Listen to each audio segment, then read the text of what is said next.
It's been about 6 weeks since Canada's first COVID coronavirus case. It's been 5 weeks since school has been cancelled. 6 if you count March break. It's also been about 5 weeks since St. Alphonsus closed to the public along with other churches. It's been 29 days since the provincial government closed all non-essential businesses. It's been about 22 days since gatherings of 5 or more people were banned. By looking back, we can begin to look forward to what's next. As the days have gone by day, it may seem like it's just crawling along.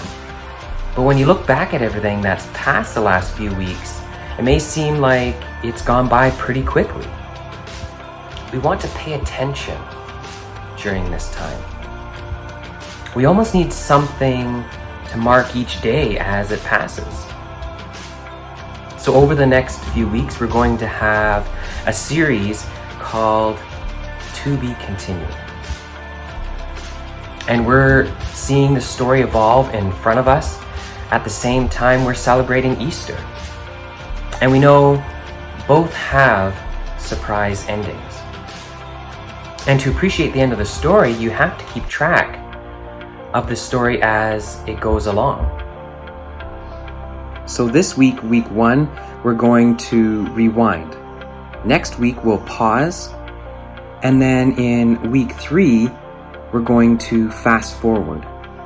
Because by looking back, we can begin to look forward to what's next.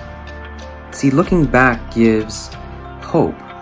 When we look back at what we've experienced, what we've been experiencing, and how God has been faithful through it, we can begin to see how God will be faithful, how He will be faithful through to the next thing,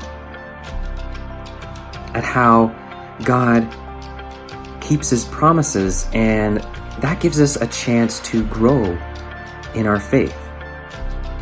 And that's exactly what happens to John, the Apostle John. If you remember from the Easter reading on Sunday, John and Peter are running to the tomb because they heard that it was empty. And John gets there first. The scriptures say, "Finally, the other disciple who had reached the tomb first also went inside. He saw and believed." See, John went in and saw and he believed. But before that, he must have had his doubts. You know, John was the youngest of the apostles. He was probably just a teenager. So, just like you, he probably struggled to believe at times. He was one of the only people to follow Jesus to the foot of the cross when he was being crucified. He saw the guy die right in front of him. The funny thing is that Jesus told John and the other disciples that he was going to die and come back to life. Can you imagine that? And he told them many, many times over and over that this was going to happen. They were completely shaken. They were completely caught up, right? They were caught up in their grief, and so they forgot. John was shaken. He had to be shaken. And it's easy to be shaken these days by what we see and what we hear about. It's easy to be shaken by all these people that are dying from this disease, and our medical system that is or might be tested to its limits. We see all the people who have lost their jobs, and we feel the sting of all our activities, all the activities of our own that have been canceled. And how about all those high school seniors who don't get to experience all those things that they've been looking forward to? The sports that they're missing out, maybe plays that they're missing out on, prom, maybe even their graduation. It's easy to look around and to question if God is present in all of that, and if God can heal all that hurt. It's hard when we're in the moment. It's hard when we're challenged and we need to grow. Those are times that we just need to rewind, to be able to see what God is doing. And that's exactly what John did at the tomb. When John got to the tomb and saw that the body wasn't there and that the burial cloths were, neatly folded up, that's exactly what he did. That's exactly what he did, was rewind back to what had happened.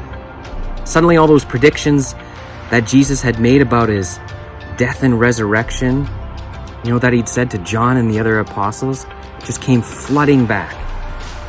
John reflected on all that and began to believe again. See, looking back gave him hope, because he realizes that the worst thing that the world can throw at Jesus had taken that and transformed it in a way that only he can. The resurrection had changed everything. So, as our story continues to unfold, keep track. That's what we're asking you to do this week. Have a way to keep track. Sam, she's been journaling. She's a journaler. Me, I take pictures all the time on my phone of stuff that I'm doing. And I've been looking back at the stuff that's been going on. In my morning prayer, I sort of sit in silence for a couple of minutes and just sort of reflect on my week and what's been going on, right? Over the last few things. And I just sort of think about how I was changing and how God was changing the situation. See, I've heard other people trying to do one thing creative every day. See, the point is to mark the days as they go by so that we can more easily see God's promises. We can more easily do that when we're keeping track of what life looks like around us. So this is your chance. This is your chance to test God's faithfulness, to pray about something and see how it happens. See, rewinding is a good thing.